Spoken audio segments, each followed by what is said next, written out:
తల్లి చూస్తుంది. బ్రహ్మఛాయ పువ్వు విష్ణు ఛాయ పువ్వు తెంపుకున్నా గాని అడ్డు చెప్పకయ్యా.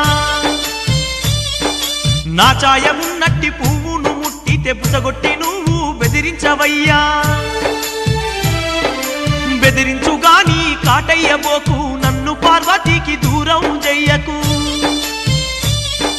నీ భయముతో నా పర్వతమ్మ కైలాసానికి ఉరికి రావాలి.